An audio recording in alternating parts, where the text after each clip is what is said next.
Hello, we're back with another video on conversions. Today we'll be looking at how to convert English units, which is using a method called factor label. Before we get into the actual method of factor label conversions, however, it's good for us to look at some vocab words that we'll be using a lot today. So our four vocab words that we're going to be looking at today is numerator, denominator, canceling, and conversion factor. A numerator is essentially the top half of a fraction. Meanwhile, the denominator is the lower half of a fraction.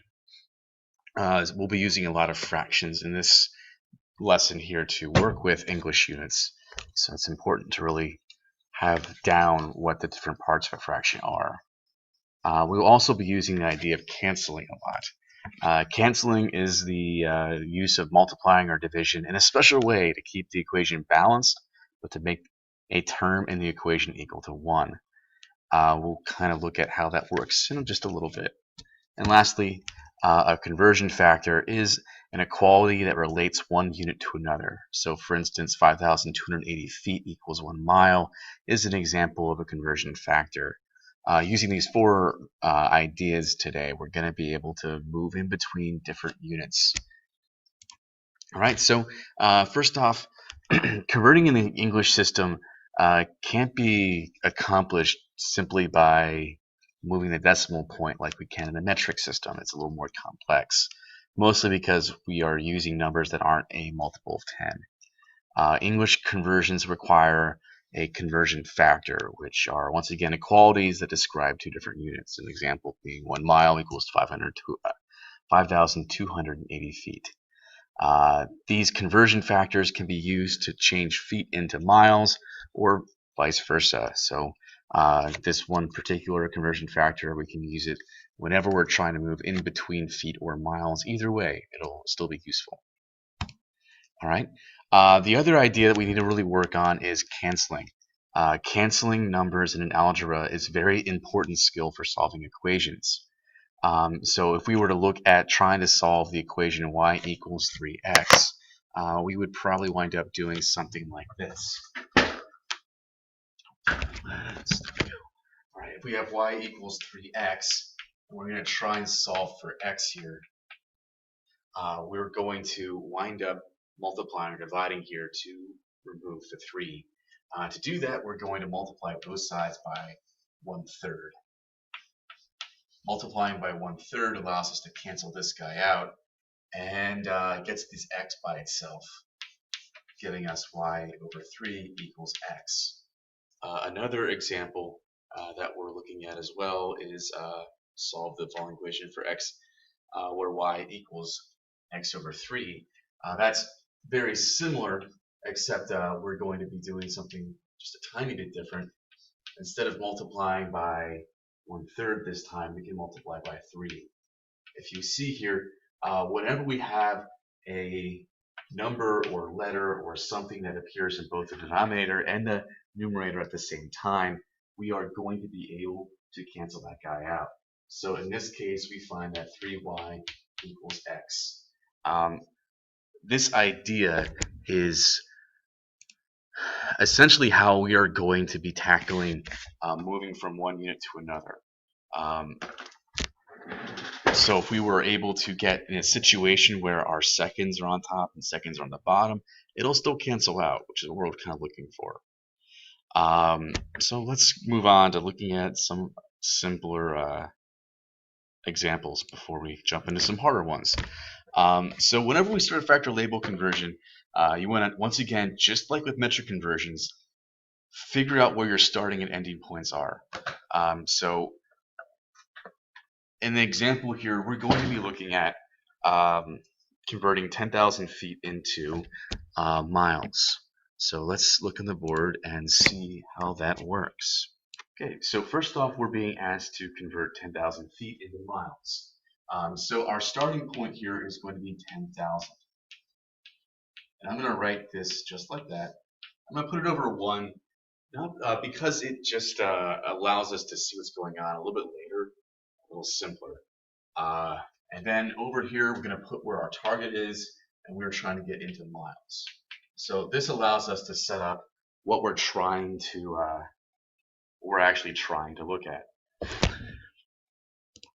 All right. Our next step is we're going to choose the conversion factor that works for us.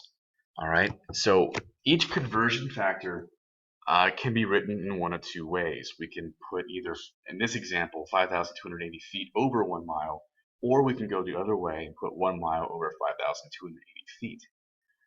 The interesting thing about this is because those two numbers are equal, those fractions are both equal to 1.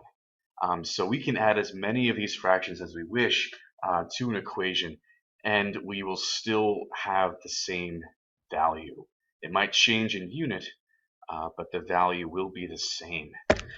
So in this case here, we want to choose a fraction that allows us to get feet on both the top and the bottom of the fractions. So in this case here, we would want to choose 1 mile over 5,280 feet. So in our problem that we're working on the board, we can now add in our fraction, 1 mile over 5,280 feet. All right, and because we have feet on both the top and the bottom, we can cancel these guys out, which is going to be essentially what the whole idea of how factor label works. All right, if we go to the next slide, all right, we have 10,000 feet times 1 mile over 5,280 feet. And now that we have this, we just have to do a little bit of math, because you see here both of those things cancel out, and we are left in just miles. When you have on the left side of your equation what you're looking for on your right side of the equation, you can see that we're finally kind of done. Now, in this case here, because our 5,280 feet is in the bottom, we're going to wind up dividing. So here we have our feet canceling. Everything's where it needs to be. Feet are gone. Miles is on the left. Miles is on the right. So now we can multiply our number by our fraction until we get a final answer. So on a calculator, we can simply write 10,000 divided by 5,280 feet to get a final answer. And our final answer in this case is 1.89 miles. All right, final answer, there we go. Let's look at a few more examples that we are going to try here. So let me show this first example, and then I suggest pausing it, working the final two by yourself, and then you can look at the video once again to check your work. All right, so here we're looking at going from 35 miles to kilometers. All right, so if we start this one off here, we have 35 miles.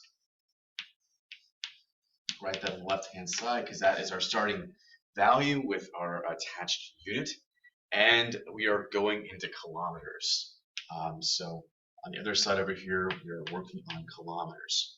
And if you look at your paper there, it does tell us the conversion factor for what we are trying to use. So our conversion factor here is 1 mile equals 1.61 kilometers. So our next goal here is to introduce a fraction that will allow us to cancel out the miles and only be left in kilometers. So looking at our situation, I can tell that because I have miles on the top in this fraction, I definitely want miles on the bottom in this fraction. So I'm going to write this piece right here, which means this piece goes up here. Okay, so we have 35 miles times 1.61 kilometers over 1 mile. Now miles, because they're on the top and the bottom, cancel out, leaving us with just kilometers, which means that we've added the correct fraction into this whole business here. And now we'll multiply. All right, because 35 is on the top and so is 1.61, our final answer will just be 35 times 1.61, which is going to be equal to our final answer, which is about 56.35 kilometers as a final answer. Okay, at this point, I'd suggest you pause the video and try the other two conversions. I will show the next two answers in just a moment. Okay, so let's take a look at our next two sample problems. First one is convert 2 liters to gallons. So I have it written up here. We have 2 liters over 1 equals eventually into gallons, and we're given here that our conversion factor is 3.875 liters equals 1 gallon. So once again, let's try and introduce a fraction that allows us to get liters gone and move into gallons. So looking where my liters are over here, I can tell in my fraction that to cancel this out, I need to get liters on the bottom because it's on the top over there. So I'll introduce this part into the denominator,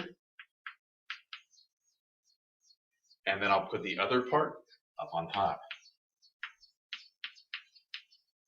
Liters cancel out, and I can tell now that I'm ready to solve because I have gallons here and only gallons over here. So looking at this situation, we have 2 times 1 over 3.875, which means we're going to ultimately divide.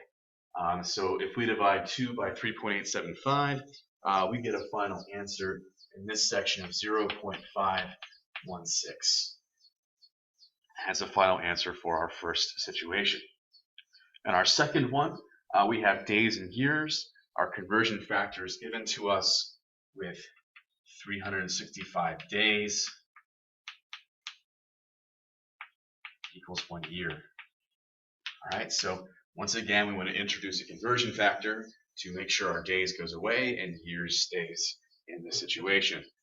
Days being on top means we want to get days on the bottom, so let's write this piece right here and years on top. This allows us to cancel out our days.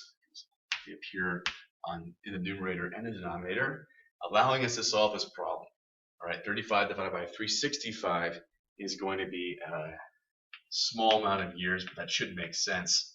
About 0.096 years is our final answer for this sample question. All right, let's move on to another type of problem we'll see here where we're going to up the difficulty a little bit, but it won't be too much different. Okay, in some situations, we are going to come across a problem which we can't solve in one conversion factor. If we were going to go from seconds to years, not many of us know how many seconds are in a year. That's a strange number to have stored in your mind. So we can accomplish some of these more complex conversions by using multiple conversion factors. So instead of just seeing one and then seeing in previous questions, we're going to see samples where we are going to get more around 2 to 3 or sometimes even 4 conversion fractions or factors in the center of our problems to complete our goal. So let's look at an example here. We have 64 hours over 1, and we're trying to get these hours into seconds. We're given 2 conversion factors to do this. So just like last time, we're going to try and arrange our first fraction to make sure our hours cancel out. Multiplying by 60 minutes over 1 hour will accomplish this. Hours will cancel out, and we are now in minutes, but we're not quite done yet because our minutes are not seconds. So to complete this problem, we'll also introduce a second fraction, arranging it so that the minutes will cancel out, giving us seconds. Just like last time, we'll put minutes on the bottom, and you can see these cancel out. And now the only unit left is our seconds, which means we're ready to solve. Looking at our things here, all the numbers are on the top, so we'll do all multiplication here. So 64 times 60 times 60 is going to give us a final answer of 230,400 seconds. In the next video, you'll find I'll work the last 3 sample problems for multi-step practice, and then we'll also start rates. So tune in for that for a little bit more information.